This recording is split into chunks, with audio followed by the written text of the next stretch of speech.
Before we begin, a humble disclosure. The voice you're hearing is not human. This is a custom-trained AI designed with devotion and precision, not speculation. This AI has been trained solely on the timeless teachings of the Bhagavad Gita in the Shrimad Bhagavatam, as explained by His Divine Grace A.C. Bhaktivedanta Swami Prabhupada. Every episode you hear is rooted in scriptural authority, not opinion or reinterpretation. This is not artificial intelligence pretending to be spiritual. It's spiritual intelligence made accessible through AI. Our aim is simple: to decode divine truths exactly as they are for your inner transformation. To take you on this spiritual journey to discover yourself, we have Bhava and Bhavāni as our guide, our guru. Listen to them with faith, reflect with reason, and let the journey begin. I'm Bhav, thinker, seeker, student of the soul. In this series, we decode ancient truths for modern minds. If you've ever wondered who you really are, stay with me. I'm Bhavāni, voice of devotion, wisdom weaver. Each episode is a journey beyond illusion, toward light. You're not just listening, you're awakening.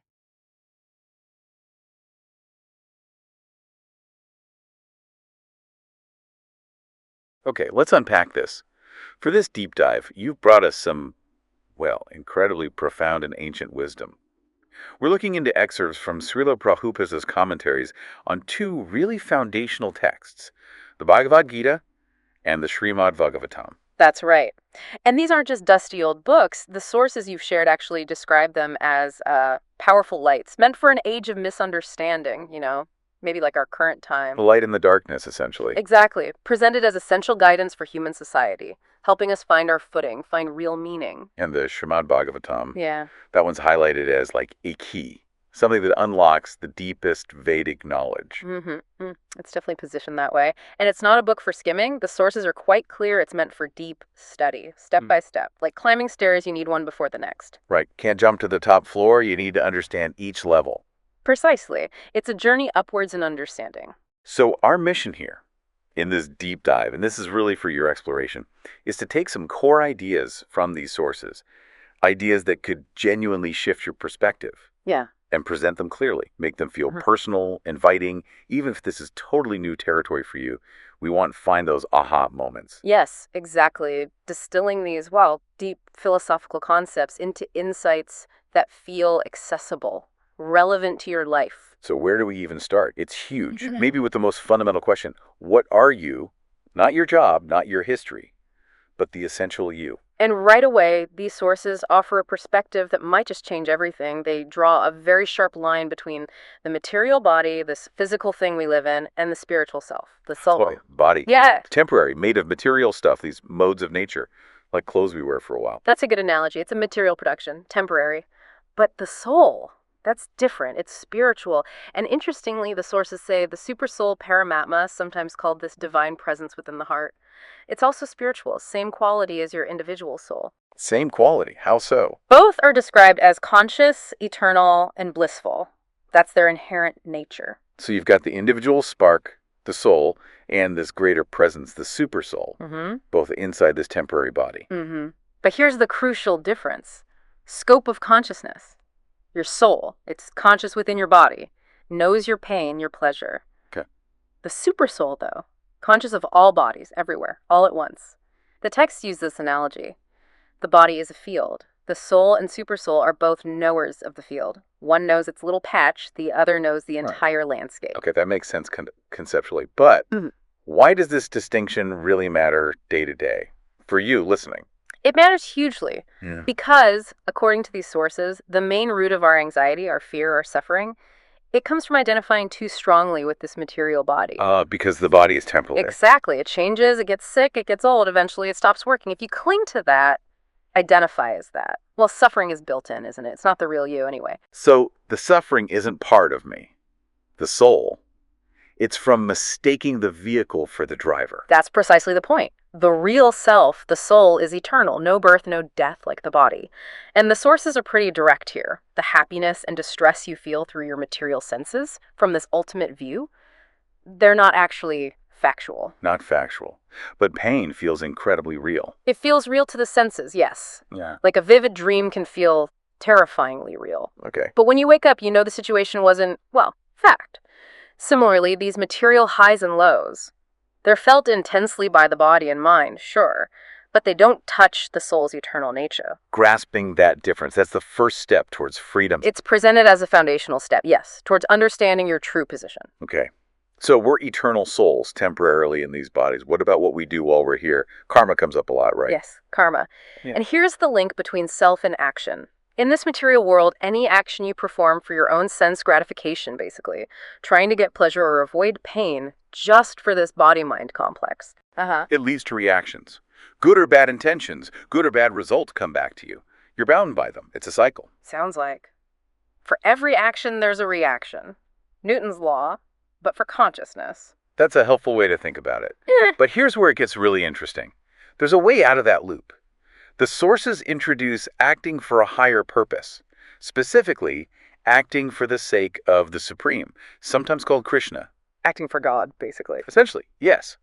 Actions done in that spirit, as an offering, Yeah. are considered transcendental. They don't create those binding material reactions. They don't tie you further to this temporary world. Wow. So it's not just what you do, but the consciousness behind it, the why. Exactly. Same action, different motive, totally different result. One binds, one liberates. And this whole material world, it's temporary too. Yes, described as temporary. Created, destroyed, created again. Like a cloud appearing in the vast spiritual sky, then disappearing. Why does it even appear? What's its purpose? According to these texts, it's a place for souls who've forgotten their connection to the Supreme, who want to try being the enjoyer, the controller. It allows them to play out those desires, create their own fate through karma. It's a sort of training ground, or maybe a field of consequence. Okay, so if we're eternal souls in temporary bodies, acting out desires in a temporary world, what's the ultimate point? What's the real goal here? The sources are very clear on this. The ultimate aim of spiritual practice, like real yoga, isn't just making the body fit or achieving some material perfection. The goal is the cessation of material existence altogether. Okay, cessation of material existence. For someone new, that might sound scary, like becoming nothing. A void? But you said there's no void. Right, that's a key point they emphasize. No void. Cessation of material existence doesn't mean you stop existing. It means entering a different kind of existence. The spiritual sky. The eternal home of the Supreme. The spiritual sky. What's that like? Well, it's described as a realm beyond material limits. No sun or moon needed for light because the spiritual planets there are self-luminous, radiating spiritual energy. Totally different from here. Utterly different, eternal reality versus this temporary reflection. The sources also mention understanding the ultimate reality, the absolute truth, in stages or different aspects. Yes, think of it like understanding the sun. You can experience its light and heat all around you, everywhere that's like the impersonal Brahman, the all-pervading spiritual energy. Okay. You can also understand the sun as being, present locally, perhaps feeling its warmth directly. That's kind of like the super soul, Paramatma, present within every living being's heart. And the third way is understanding the source of the light and heat, the sun planet itself. That's compared to understanding the Supreme Personality of Godhead, Bhagavan. He's described as the source of both the impersonal energy and the localized presence, the complete understanding. Bhagavan, the Supreme Person, with a form. And that might surprise people used to thinking of the ultimate as formless. Yes, but crucially, it's not a material form like ours. It's described as a transcendental form, Satchit Ananda, full of eternity, knowledge, and bliss. Spiritual, perfect, not limited by material nature, even when he appears within the material world. Okay, so the goal is this eternal spiritual reality, understanding the Supreme Person. How do you actually get there? What's the path? And this is where the texts become very practical. They state clearly that understanding the Supreme Personality, Bhagavan, it's not possible just through brain power alone. Not just scholarship Yeah. or philosophical gymnastics. Not entirely, no. Those can help, maybe, but they aren't the key. The key, the sources say, is devotional service. Bhakti. There's a quote, something like, "The Supreme is obtained only by one whom he chooses, and he reveals himself to that person through their devotion." Bhakti, devotional service. What does that look like in practice? It's described as the process of linking with the Supreme through loving service. It means using your senses, your hands, your voice, your ears, your mind, not just for your own temporary pleasure, but engaging them favorably in the service of the Supreme, who the texts say is the actual owner of the senses anyway. It's a relationship. An exchange. And for now, for this specific age we live in, Kali Yuga they call it, is there a recommended practice? Yes, very specifically.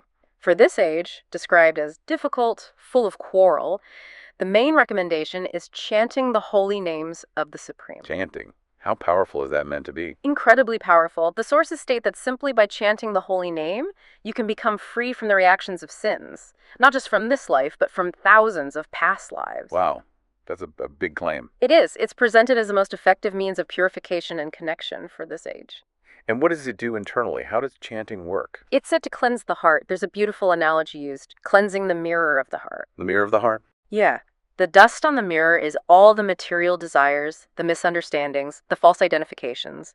Chanting is like wiping that dust away so you can see clearly, lose that artificial attachment to temporary things, and see how everything connects back to the Supreme. It sounds like a deep internal cleanup. So if you're starting this path, are there supports, guides? Absolutely. The sources stress this.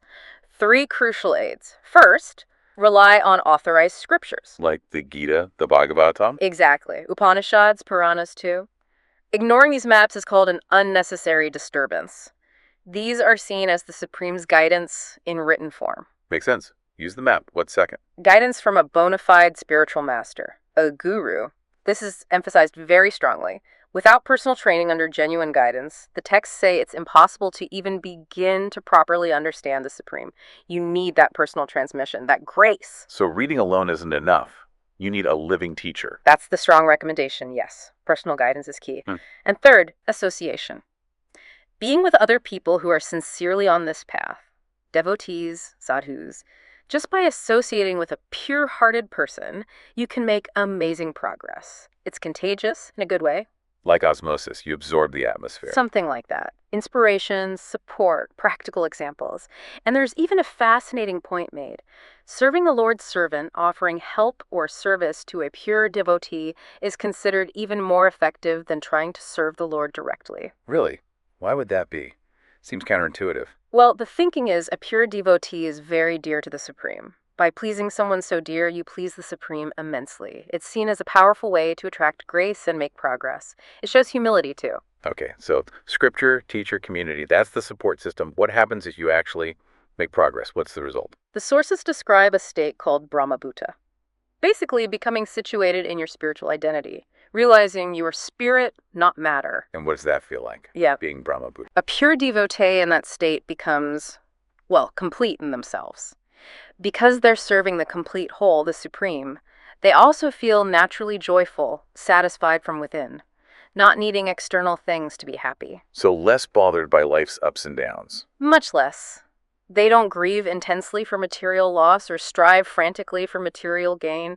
Temporary things lose their power over them. They develop equal vision. The texts use the example of seeing stone and gold as basically the same value. Not that they can't tell the difference, but their internal value system is different.